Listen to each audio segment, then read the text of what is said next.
로즈와 잭이 계단에서 키스를 하는데 이때 시계가 2시 20분을 가리키고 있습니다. 이는 타이타닉의 침몰 시간과 일치합니다. 원래의 대사는 소파로 가요입니다. 그런데 디카프리오의 본심이었는지 침대로 가라며 The bed. The couch. 감독은 이 대사가 더 마음에 들어 그대로 사용했다고 합니다. I'm the king of the world! 디카프리오의 애드립입니다. Jack, this is where we first met. 케이트의 애드리브입니다. 케이트 윈슬렛이 촬영을 하던 도중 죽을 수도 있겠다라고 느낀 순간이 바로 이 장면입니다. 물은 차오르고 있는데 그녀가 입고 있던 옷의 끝자락이 철문에 걸려 움직일 수 없는 상태. 실제로 숨이 콱 막혔고 죽을 듯이 허우적대자 스태프 모두들 위급 상황인 것을 직감적으로 알았다고 합니다. 너무나 유명한 이 장면은 약 이틀 동안 17번이나 촬영했습니다. 침몰한 타이타닉의 잔해를 촬영하기 위해 심해로 내려갑니다. 시정이 매우 좋지 않았고 오직 수중 탐지기만 믿고 있었던 상황. 그만 잠수정과 타이타닉호가 충돌했습니다. 때문에 배터리가 작동 불능 상태가 되어 수심 3,700m의 해저에 갇히게 되었고 카메론 감독을 포함한 잠수정에 있던 사람들 모두 이곳에서 죽게 될 것이라 생각했다고 합니다. 다행히 4시간 만에 배터리를 수리하는 데 성공했고 수면 위로 도달할 수 있었습니다. 영화의 심해 장면들은 목숨 걸고 찍은 영상이었습니다.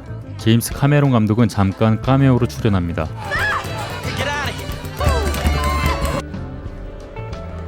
지금 그림을 그리고 있는 손은 카메론 감독의 손입니다. 그림 또한 그가 그린 것입니다.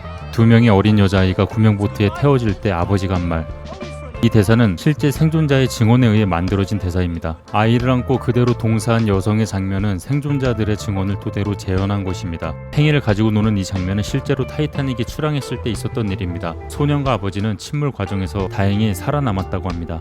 영화에서 침몰 당시 별자리의 위치가 잘못되어 2012년 3D로 재개봉할 때는 타이슨 박사의 자문을 얻어 별자리를 수정했습니다. 세계의 명곡인 이 곡은 원래 계획이 없었습니다. 카메론은 절대 영화에 등장하는 음악에 가사를 넣지 않겠다고 했죠.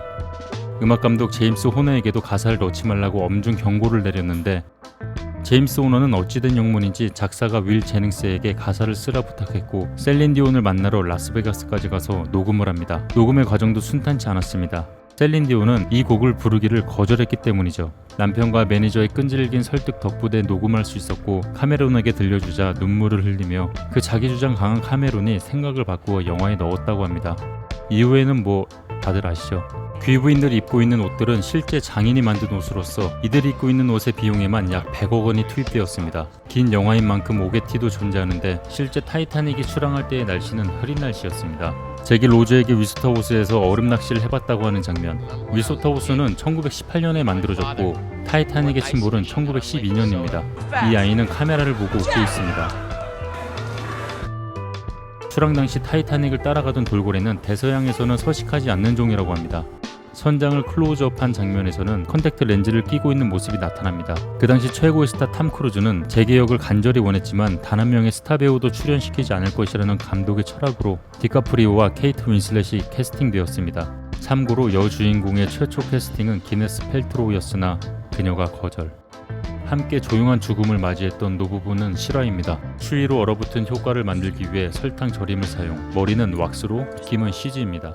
촬영에 나타난 타이타닉호의 모습은 CG가 아니라 실제 크기의 90%로 만든 세트장입니다. 배의 창문을 밝히기 위해 60km가 넘는 전선이 사용되었고 바닷속 촬영을 위해 방수 전구를 새롭게 개발했습니다. 이런 조건을 충족시키기 위해서는 매우 큰 세트장이 필요했고 멕시코의 로사리토 지역의 땅을 사버려 세트장으로 만들었습니다.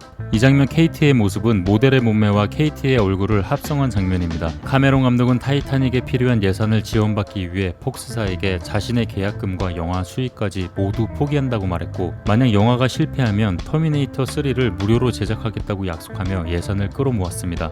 영화는 초대박. 이미 계약을 했기에 정말 어떠한 개런티, 수익금 등을 받지 못했지만 폭스사에서는 시원하게 사례금 형식으로 1억 달러를 송금하는 센스를 보여줍니다. 여담으로 아바타까지 경이적인 기록을 세우자 폭스사에서는 앞으로 일절 제임스 카메론 감독의 예산 요구사항에 토를 달지 않겠다. 감독은 타이타닉 촬영을 비밀리에 붙이기 위해 플래닛 아이스라는 영화를 제작 중인 것으로 꾸미고 캐나다 노바스코샤주의 빙상을 실제로 촬영할 만큼 비밀리에 붙였습니다. 비밀리에 붙인 이유는 제임스가 어떠한 영화를 만든다는 소문이 돌면 유사 영화들이 무더기로 쏟아져 나오기 때문에 잭이 초대를 받은 이 식당은 실제로 500명이 들어갈 크기로 만들었습니다. 침몰하는 순간까지도 사람들을 안심시키고자 연주를 하는 밴드는 실존 인물들입니다.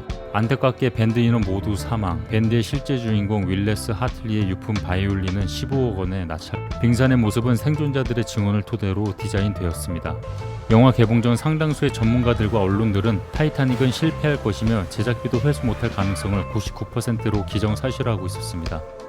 영화의 마지막 장면에서 늙은 로즈는 자면서 꿈을 꾸는 것인지 아니면 죽어서 천국에 간 것인지 이 질문에 대한 감독의 대답은 관객이 결정하는 것이라 답했습니다.